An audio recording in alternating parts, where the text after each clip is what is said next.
Hello everyone, कैसे हैं आप सभी। स्वागत है आप सभी का आपके अपने यूट्यूब चैनल द शिक्षा जोन में।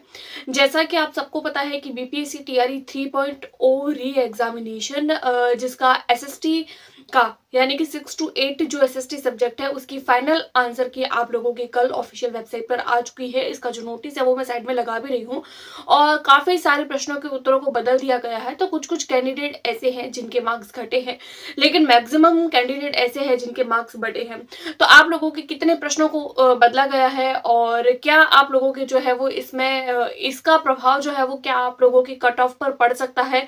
आप लोगों के बीपीएससी टीआरई 3.0 का रिजल्ट कब तक आएगा, बीपीएससी टीआरई 4.0 कब होगा, उसके अलावा वन कैंडिडेट वन रिजल्ट, इसको लेकर क्या अपडेट है और आप लोगों की कट ऑफ कितनी रहेगी आप लोगों के जो फाइनल आंसर की आने के बाद में। क्योंकि एक बार जब हम लोग कट ऑफ देखते हैं तो वो थोड़ी अलग नजर आती है, लेकिन अगर फाइनल आंसर की आने के बाद में आप लोगों की कट ऑफ जो है वो कम जा सकती है। क्यों कम जा सकती है उसका मैं रीजन आप लोगों को बताऊंगी। क्योंकि देखिए, आप लोगों के जब कल रात को इसकी फाइनल आंसर की आई तो फाइनल आंसर की में आप लोगों के कुल जो है वो 8 प्रश्नों के उत्तरों को बदला गया।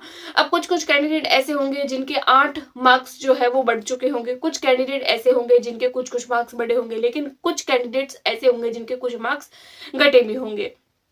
हर तरीके की कंडीशन हो सकती है क्योंकि हर तरीके के कैंडिडेट जो है वो पार्टिसिपेट करते हैं और जरूरी नहीं है कि सबके मार्क्स बढ़े होंगे। कुछ ऐसे होंगे जिनके बढ़े हैं, कुछ ऐसे हैं जिनके घटे हैं और कुछ ऐसे हैं जिनके न्यूट्रल भी रहे हैं।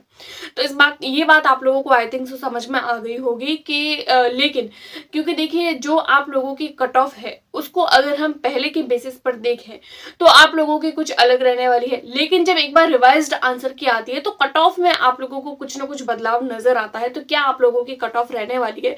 क्योंकि देखिए, जब आप लोगों की फाइनल आंसर की आई है उसमें 8 प्रश्नों के उत्तरों को बदला गया है, तो बहुत सारे कैंडिडेट के जो है वो अब कट ऑफ जो है वो ऊपर नीचे जाने के चांसेस रह सकते हैं, क्योंकि मार्क्स जो है वो बढ़ने के चांसेस ज्यादा है। ठीक है, उसके अलावा अगर मैं बात करूं तो देखिए, सबसे पहले मैं वन कैंडिडेट वन रिजल्ट को लेकर बात करती हूँ। वन कैंडिडेट वन रिजल्ट के हिसाब से जो है वो इन लोगों को जो है वो पहले डीवी भी करा देना चाहिए और रिजल्ट जो है वो वन कैंडिडेट वन रिजल्ट के बेसिस पर देना चाहिए। लेकिन यहाँ पर जो है वो बीपीएससी के द्वारा ऐसी अभी तक कोई भी आवाज नहीं उठाई गई है। और रिजल्ट, क्योंकि देखिए, जो वन कैंडिडेट वन रिजल्ट है ये है क्या, वो एक्चुअल में मैं आप लोगों को बता देती हूँ। क्योंकि देखिए, बहुत सारे कैंडिडेट ऐसे होते हैं जो 1 to 5 में भी पार्टिसिपेट करते हैं, 6 to 8 में भी पार्टिसिपेट करते हैं, 9, 10, 11, 12 बहुत सारे एग्जामिनेशन में एक साथ पार्टिसिपेट कर लेते हैं। ऐसे में क्या होता है कि कुछ 2 या 3 एग्जामिनेशन में कोई एक पर्टिकुलर कैंडिडेट पास हो जाता है तो उस एक कैंडिडेट को तीनों ही एग्जाम के डॉक्यूमेंट वेरिफिकेशन के लिए इन्वाइट किया जाता है। तो ऐसे में मान लीजिए वो कैंडिडेट है, उसने 9, 10th वाले एग्जामिनेशन के लिए जो है वो अपने डीवी करवाया, लेकिन उसका सिलेक्शन 1 to 5 में भी हो गया है, तो 1 to 5 वाली सीट जो है वो खाली चली जाती है। तो ऐसे में ऐसे कर करके काफी सारी सीटें जो है वो खाली रह जाती है। तो ऐसे में क्या होता है कि बहुत सारे कैंडिडेट फिर इनका सप्लीमेंट्री रिजल्ट का मामला कि वो बाद में सप्लीमेंट्री रिजल्ट देते हैं नहीं देते हैं, ये उन पर डिपेंड करता है। तो वन कैंडिडेट वन रिजल्ट होना चाहिए, बट अभी तक इसको लेकर कोई भी ऑफिशियल न्यूज नहीं है। रिजल्ट को लेकर पहले बोला जा रहा था कि आप लोगों का रिजल्ट जो है वो 25 तारीख से लेकर 30 सितंबर तक आ जाएगा, बट अब बोला जा रहा है कि आप लोगों को अक्टूबर तक देखने को मिल सकता है, क्योंकि 22 सितंबर आज हो चुका है। अब लग नहीं रहा है कि आप लोगों का रिजल्ट जो है वो इतना जो है वो जल्दी आएगा। और आप लोगों का जो रिजल्ट है वो अक्टूबर के लास्ट वीक तक आने के चांसेस है। उसके अलावा आप लोगों का जो रिजल्ट बनेगा वो 60% या 65% के बेसिस पर नहीं बनेगा, बल्कि 50% आरक्षण के बेसिस पर बनेगा। तो जब 50% आरक्षण के बेसिस पर बनेगा तो जनरल कैटेगरी के जो कैंडिडेट हैं उनको काफी फायदा होने वाला है इस एग्जाम में। ठीक है, उसके अलावा हम लोग बात कर लेते हैं आप लोगों के एसएसटी सब्जेक्ट की, जिसकी फाइनल यानी कि रिवाइज्ड आंसर की जो है वो कल आप लोगों को इसकी ऑफिशियल वेबसाइट पर देखने को मिली। उसके बेसिस पर आप लोगों के इसकी क्या कट ऑफ रह सकती है, बैकलॉग सीट कितनी है और विदाउट बैकलॉग सीट कितनी है, उस पर भी हम लोग चर्चा करेंगे। सबसे पहले अगर मैं टोटल पोस्ट की बात करूं तो देखिए, टोटल पोस्ट अगर मैं 6 to 8 के ऑल सब्जेक्ट की बात करूं तो 19,645 आप लोगों की पोस्ट थी बिना बैकलॉग सीट को ऐड किए। बैकलॉग सीट की बात करें तो 13,000 प्लस आप लोगों की सीट्स थी बैकलॉग सीट को ऐड करके। उसके बाद में टोटल जो फॉर्म भरे गए थे वो 2,13,940 और उपस्थिति जो थी वो 85% थी। अब आप लोगों की ये जो कट ऑफ है वो 85% जो उपस्थिति थी उसकी बेसिस पर बनेगी। 85% उपस्थिति का मतलब है फॉर्म तो भरे गए थे 2 लाख प्लस, लेकिन कैंडिडेट पार्टिसिपेट हुए थे 1,81,000 के आसपास, 1,81,000 प्लस।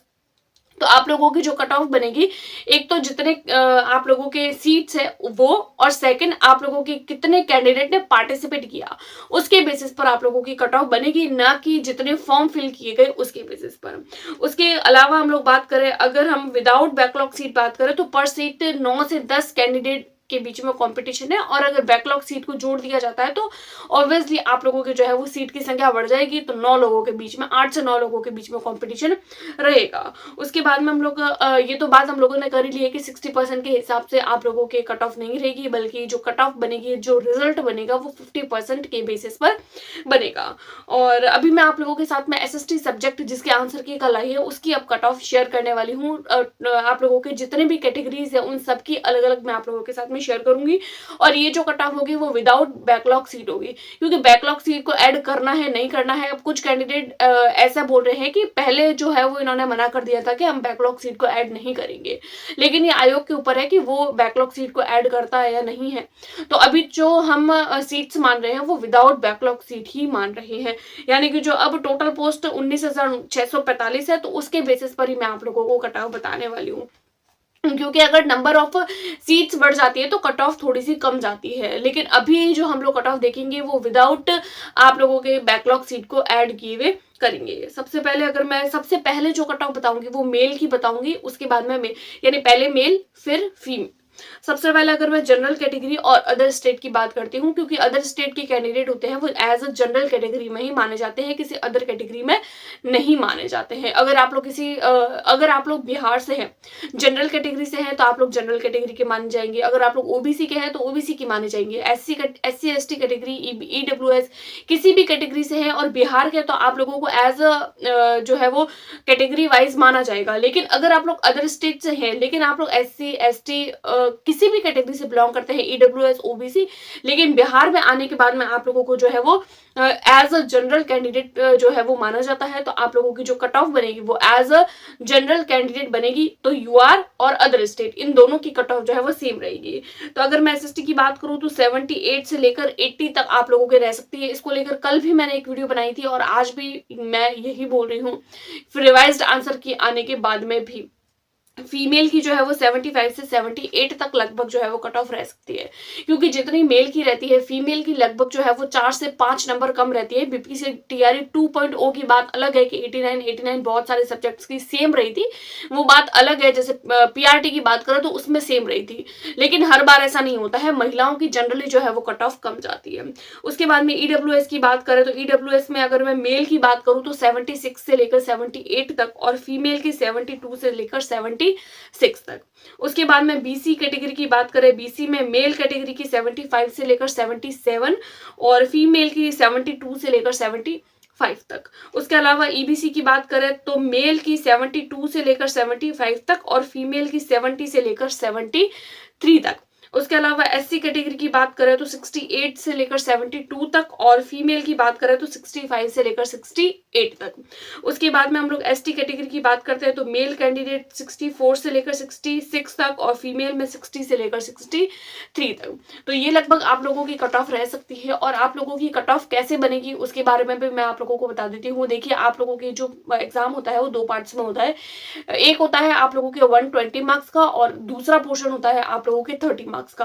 30 मार्क्स का जो पोर्शन होता है वो आप लोगों के लैंग्वेज वाला पोर्शन होता है। जो लैंग्वेज वाला पोर्शन होता है उसमें आप लोगों को पासिंग मार्क्स लाने जरूरी होते हैं, यानी कि 9 नंबर आप लोगों को लाने जरूरी है। अगर आप लोग 9 नंबर लाते हैं उसमें तो ही आप लोग जो है वो अपने मेरिट लिस्ट में आते हैं। अगर आप लोगों के 30 में से 9 से कम नंबर है तो आप लोगों का मेरिट में नाम नहीं आता है। उसके अलावा आप लोगों के 120 मार्क्स बचते हैं, तो आप लोगों की मेरिट 120 मार्क्स के बेसिस पर बनेगी, न कि 150 के हिसाब से। तो इस बात को ध्यान रखें, बहुत सारे कैंडिडेट कंफ्यूजन में रहते हैं कि मेरिट कैसे बनेगी, 150 के बेसिस पर या 120 के बेसिस पर।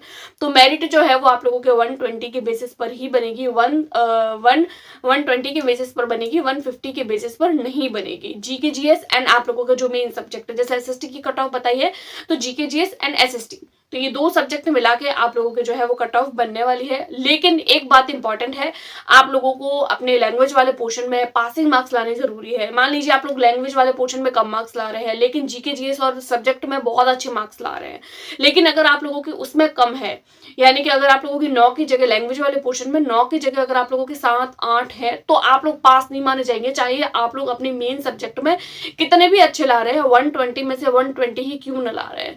तो ये आप लोग अपने पासिंग मार्क्स का क्राइटेरिया को ध्यान रखें। और आप लोगों की कट ऑफ जो मैंने आप लोगों के साथ में शेयर करी, तो अपने दोस्तों के साथ में भी आप लोग शेयर करिए, और हमारे टेलीग्राम ग्रुप को आप लोग ज्वाइन कर लीजिए, जिसका लिंक मैं आप लोगों को डिस्क्रिप्शन बॉक्स में दे दूंगी। उसके अलावा सीटेट की क्लासेस हम लोगों ने हमारे चैनल पर स्टार्ट कर दी है, जिसको आप लोग ज्वाइन कर सकते हैं। आज की वीडियो में इतना ही, मिलते हैं नेक्स्ट वीडियो में, तब तक के लिए टेक केयर, गुड बाय।